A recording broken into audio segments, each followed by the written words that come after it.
Hello, नमस्ते, good evening, सत श्री अकाल फ्रेंड्स। चलिए आज का सेशन स्टार्ट करते हैं। आज के सेशन में नेशनल इकोनॉमी सर्वे 2023-24। चलिए इसका इंपॉर्टेंट क्वेश्चन देखते हैं।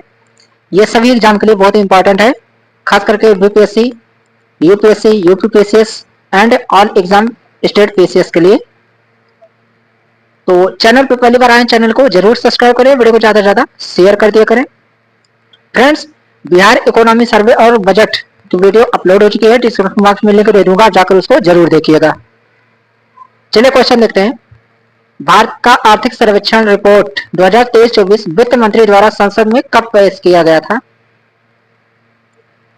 तो पेश किया गया था 22 जुलाई 2024 को। आर्थिक समीक्षा 2023-24 को वित्त मंत्री द्वारा कितने अध्यायों में बांटकर संसद में पेश किया गया? 13 अध्याय में बांटा गया था। आर्थिक समीक्षा 2023-24 के अनुसार वित्त वर्ष 2024-25 में आर्थिक वृद्धि दर कितना प्रतिशत रहने का अनुमान है? यह 6.5 से 7% के बीच में। वित्त मंत्री द्वारा प्रस्तुत वर्तमान आर्थिक सर्वेक्षण के अनुसार वित्त वर्ष 23-24 में जीडीपी ग्रोथ रेट कितना प्रतिशत रहने का अनुमान है? यह है 8.2%।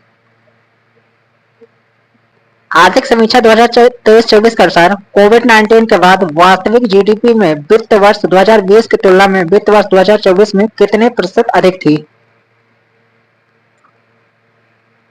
तो ये थी 20% अधिक। वर्तमान आर्थिक समीक्षा 2023-24 के अनुसार वित्त वर्ष 2025 में भी मजबूत विकास की संभावनाएं हैं। यह निम्नलिखित में से किस पर निर्भर करेगा? यह निर्भर करेगा राजनीतिक स्थिति, वित्त बाजार, जलवायु संकट, इन सभी पर निर्भर करेगा। आर्थिक समीक्षा के अनुसार वित्त वर्ष 23-24 में खुदरा महंगाई में औसतन कितने प्रतिशत की कमी दर्ज की गई? दर्ज की गई 5.4% की। आर्थिक सर्वेक्षण 2023-24 के तहत आरबीआई के अनुमान के अनुसार वित्त वर्ष 2025 तथा 2026 में खुदरा महंगाई क्रमशः कितने प्रतिशत रहने का अनुमान है? तो यह 4.5 से 4.1% के बीच में। आईएमएफ के अनुसार भारत का खुदरा मुद्रास्फीति दर वित्त वर्ष 2023-24 में कितने प्रतिशत रहने का अनुमान है? तो अनुमान है 4.6%। आर्थिक सर्वेक्षण 2023-24 के अनुसार निम्नलिखित में से कौन सा कथन सत्य है? तो आईएमएफ के अनुसार वित्त वर्ष 2025 में खुदरा मुद्रास्फीति दर 4.2% रहने का अनुमान है, सही है। विश्व बैंक ने भी वित्त वर्ष 2024 और 25 में मुद्रास्फीति दर में कमी का अनुमान लगाया है, यह भी सही है। दोनों कथन सत्य हैं। आर्थिक सर्वेक्षण के अनुसार वित्त वर्ष 2023-24 में बेरोजगारी दर कितने प्रतिशत दर्ज की गई है? ये दर्ज की गई है 6.7%। आर्थिक सर्वेक्षण 2023-24 के अनुसार निम्नलिखित में से कौन सा कथन सत्य है? तो वित्तीय वर्ष 2022-23 में युवा बेरोजगारी दर 10% दर्ज की गई है, सत्य है। वर्ष 2023 के पहले 3 महीनों में शहरी क्षेत्रों में बेरोजगारी दर घटकर 6.7% पर आने की बात सर्वेक्षण में की गई, ये भी सही है। दोनों कथन सत्य हैं। आर्थिक सर्वेक्षण 2023-24 के अनुसार भारत की जनसंख्या का कुल श्रम बल लगभग कितना करोड़ है? 56.6 करोड़। आर्थिक सर्वेक्षण 2023-24 के अनुसार भारत के कुल श्रम बल का कितना प्रतिशत विभिन्न क्षेत्रों में योगदान के संबंध में निम्नलिखित में से कौन सा कथन सत्य है? कृषि क्षेत्र में योगदान है 45% से अधिक, सत्य है। निर्माण क्षेत्र में 13%, विनिर्माण क्षेत्र में 11.4% और सेवा क्षेत्र में 28.9%, सभी कथन सत्य हैं। आर्थिक सर्वेक्षण के अनुसार देश में वस्तुओं का व्यापार घाटा वित्तीय वर्ष 23-24 में कितना रहा है? यह रहा 240 अरब डॉलर का। आर्थिक सर्वेक्षण 2023-24 के अनुसार रिन्यूएबल एनर्जी के संबंध में निम्नलिखित में से कौन सा कथन सत्य है? भारत 2030 तक नवीकरणीय ऊर्जा क्षेत्र में लगभग 30.5 लाख करोड़ रुपए निवेश करेगा, सही है। भारत में 2030 तक 500 गीगावाट नवीकरणीय ऊर्जा का उत्पादन का लक्ष्य रखा गया है, ये भी सही है। वर्ष 2030 तक स्वच्छ ऊर्जा पहल से 238 गीगावाट और ऊर्जा और 101 गीगावाट नई पवन ऊर्जा स्थापित करके 500 गीगावाट गैर जीवाश्म बिजली उत्पादन किया जाएगा। ये भी सत्य है, तीनों कथन सही है। आर्थिक सर्वेक्षण 2023-24 का निम्नलिखित में से कौन सा कथन सत्य है? तो वर्ष 2023 में देश में 92 लाख से अधिक विदेशी पर्यटकों का आगमन हुआ, सही है। भारत ने पिछले साल पर्यटन में 2.3 लाख करोड़ रुपए से अधिक की विदेशी मुद्रा अर्जित की है, ये भी सही है। विश्व पर्यटन प्राप्ति में देश की विदेशी मुद्रा का आय का हिस्सा वर्ष 2022 में 1.58% हो गया है, ये भी सही है, तीनों कथन सही है। आर्थिक सर्वेक्षण 2023-24 के अनुसार ई कॉमर्स उद्योग वर्ष 2023 तक कितना अरब अमेरिकी डॉलर पार करने की उम्मीद है? यह 350 अरब डॉलर पार करने की। आर्थिक सर्वेक्षण 23-24 के अनुसार निजी कॉर्पोरेट पूंजीगत व्यय वित्त वर्ष 2023-24 में कितने प्रतिशत की वृद्धि हुई है? तो वही है 19.8% की।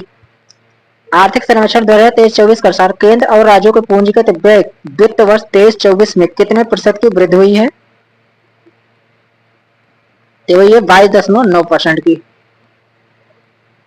आर्थिक समीक्षा के अनुसार वित्तीय वर्ष 2023-24 में कुल व्यय में पूंजीगत व्यय का हिस्सा कितना प्रतिशत है? यह है 79%।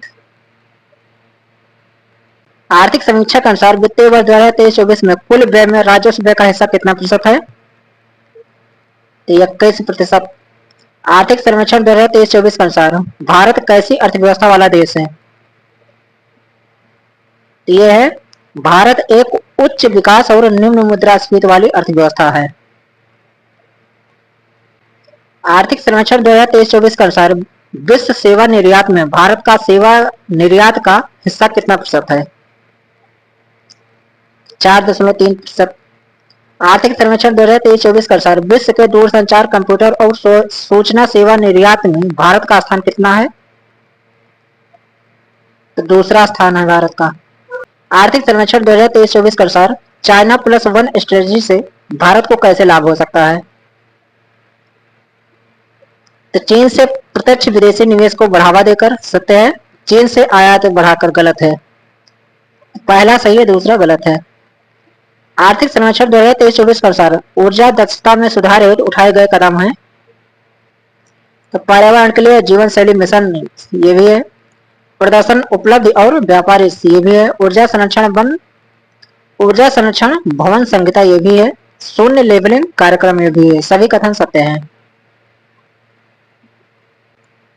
पीएम सूर्य घर योजना से कितने गीगावाट सौर कैपेसिटी जुड़ने की उम्मीद है? 30 गीगावाट की।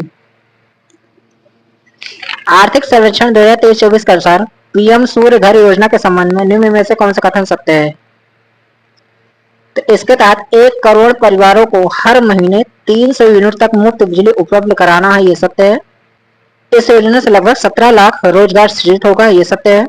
इस योजना के क्रियान्वयन से 720 मिलियन टन CO2 समतुल्य ऊर्जा में कमी होगी, ये भी सही है। सभी कथन सत्य हैं।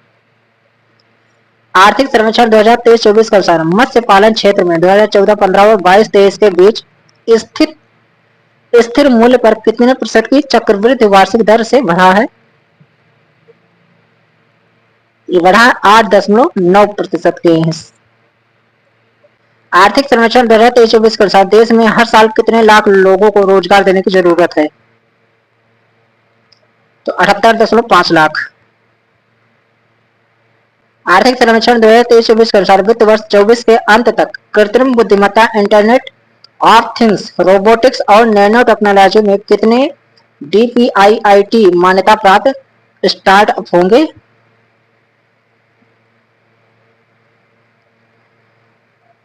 ये होंगे 13,000। आर्थिक सर्वेक्षण के अनुसार वित्तीय वर्ष 2014 से 24 के बीच राष्ट्रीय राजमार्ग निर्माण की औसत गति कितना गुना बढ़ गया है? ये बढ़ा है 3 गुना। आर्थिक सर्वेक्षण के अनुसार वित्तीय वर्ष 2020 तथा 24 के बीच रेलवे पर पूंजीगत व्यय में कितने प्रतिशत की वृद्धि हुई है?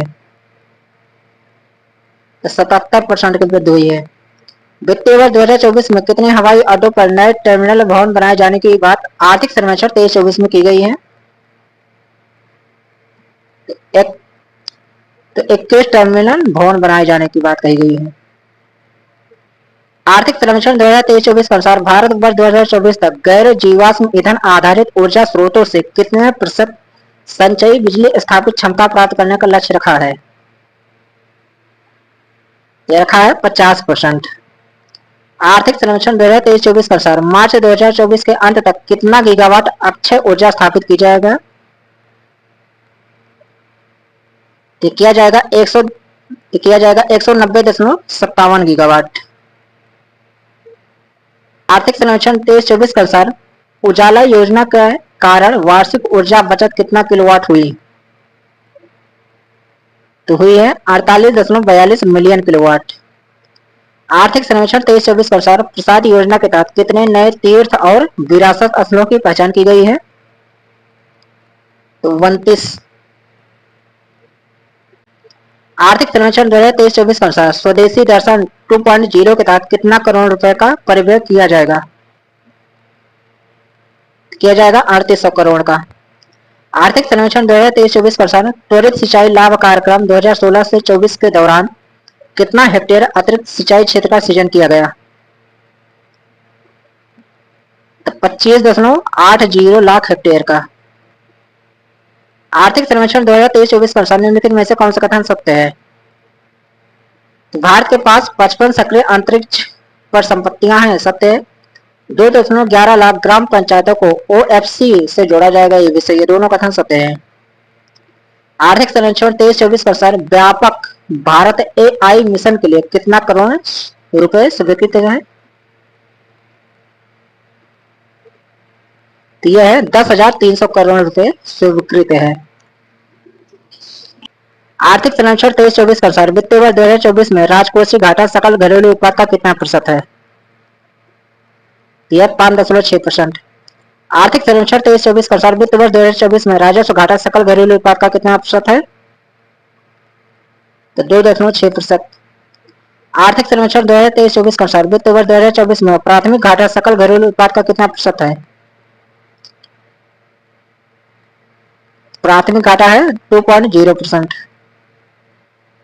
आर्थिक सर्वेक्षण 2023-24 के अनुसार कर संग्रह के रूप में प्रत्यक्ष कर एवं अप्रत्यक्ष कर के रूप में कितना कर क्रमशः संग्रहित किया जाता है? ये 55 से 45% के बीच। आर्थिक सर्वेक्षण 2023-24 के अनुसार चालू वित्त वर्ष 2024 में खाद्य महंगाई दर बढ़कर कितना प्रतिशत हो गई है? तो 7.5%। आर्थिक सर्वेक्षण के अनुसार वित्त वर्ष 2023-24 में वैश्विक वस्तु निर्यात में भारत की हिस्सेदारी कितने प्रतिशत थी? 1.8% थी। अमृतकाल की विकास रणनीति के लिए आर्थिक सर्वेक्षण 2023-24 में निम्नलिखित क्षेत्र में से किसका उल्लेख किया गया है? तो निजी निवेश को बढ़ावा देना किया गया है। MSME का विस्तार, ये भी। विकास इंजन के रूप में कृषि, ये भी। हरित संक्रमण का वित्त पोषण, ये भी। शिक्षा रोजगार अंतर को पाटना, राज्यों की क्षमता निर्माण, ये भी। इन सभी का उल्लेख किया गया है।